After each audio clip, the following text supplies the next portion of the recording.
kids, I'm Hilah, and today on Hilah Cooking, I'm going to show you how to make a classic fruit tart. I had a request on Twitter for a summer berry tart with like a pastry cream filling, so we're going to make a delicious creamy pastry cream, $240 worth of pudding. Who's with me? Anybody else get that? Nope. Okay.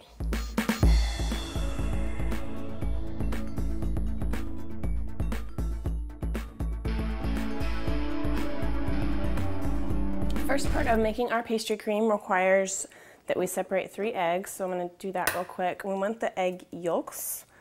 No egg whites left behind, but in this case all the egg whites are left behind. So you can make them into an omelet or just add them to your scrambled eggs. There's lots of things you can do. Okay, so this basically is like making a pudding, but with a pastry cream you want it to be a lot stiffer. You want a really stiff cream, because when we cut into our tart, we're gonna, put this in a tart shell. We don't want it to like goosh everywhere.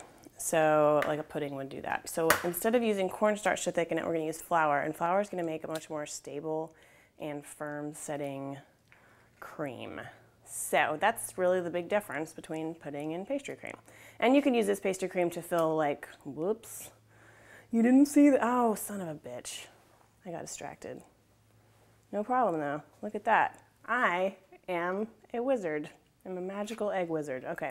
And then we just want to whisk these up with our sugar and salt until it's smooth. And then I've got our flour.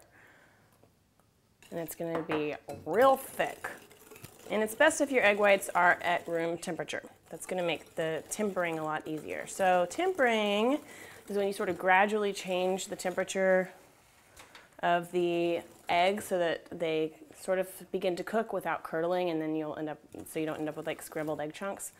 So how we're gonna do that is, I've got here, just over like a medium-low heat, I had some half and half heating up to a simmer, and it just did that. So I'm just gonna add in about a half a cup hot half and half. And if you don't get half and half where you are, I mean, half and half is really just half milk and half cream, so you could just mix equal parts milk and cream too. Okay, so with one hand sort of whisking, drizzle this in slowly and whisk. Ta-da! Okay, good deal. Make sure you get every little bit of everything. Okay, so now we're gonna pour this warmed up egg mixture back into this pot. All right, let's see. So I'm gonna put this back onto a low heat this time. Whiskey whiskey is the name of the game. It's really pretty boring. Not much going on here. Now we're just gonna stand here for about an hour. Just kidding, but it is gonna be like 6 or 8 minutes. So we just wanna keep whisking. It will slowly start to thicken, and then it will get like real thick. Okay, so after about 6 minutes, you can see how thick this has gotten. When I drag my whisk through it, it like actually leaves a trail there. So at this point, we're gonna turn the heat up to medium. Just cook it for another minute or so, whisking the whole time. It's just gonna make sure that that flour gets cooked so you don't end up with like a raw flour taste. Like if you're using cornstarch, you don't really have to worry about that raw flavor cooking out, but with flour, you definitely want to consider that. Okay, this is great. So I don't know if you could tell that, but it has actually even gotten a little bit thicker. Turn it off. Perfect. Now I'm going to add a couple tablespoons of cold butter and just whisk those in until they are melted also.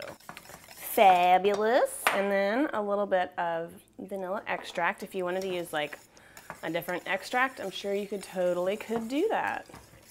Okay, great. Now I'm ready to transfer this into the bowl into which it will cool.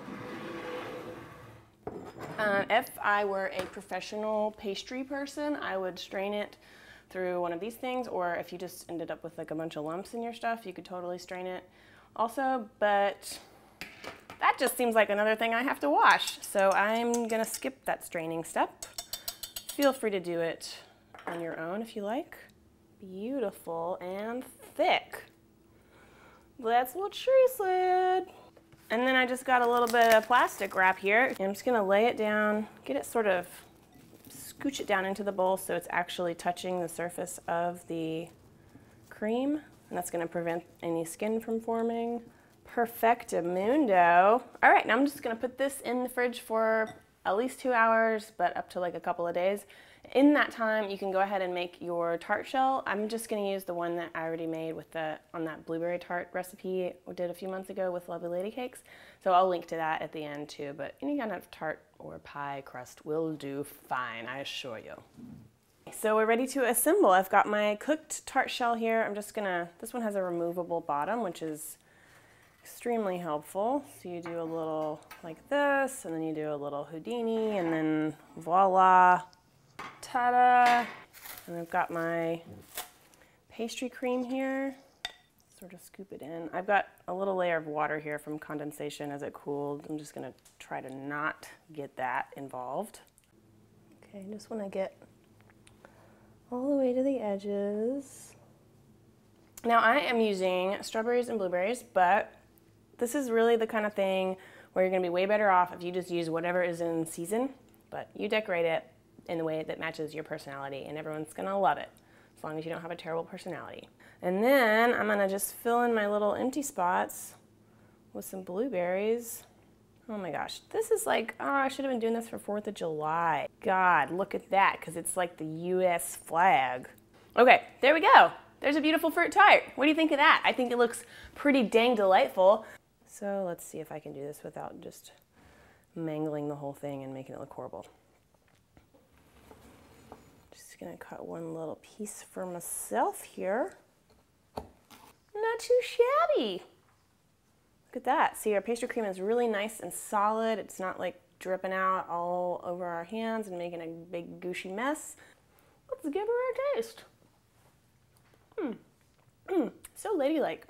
I just feel like I should be in a little English tea shop having some tea, gabbing about Downton Abbey or whatever. Okay, great. Well, there we go. There's how to make a fruit tart with a pastry cream. You can put whatever kind of fruit in it you want.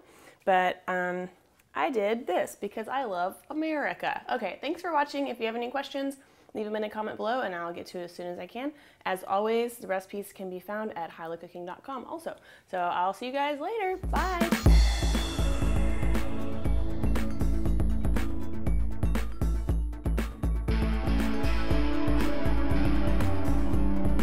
We're gonna make a fruit tart. I had a request for a summer berry tart with pastry cream on the internet, and that's what I'm gonna make for you. That was awful. Holy shit, that was like the worst song I've ever written.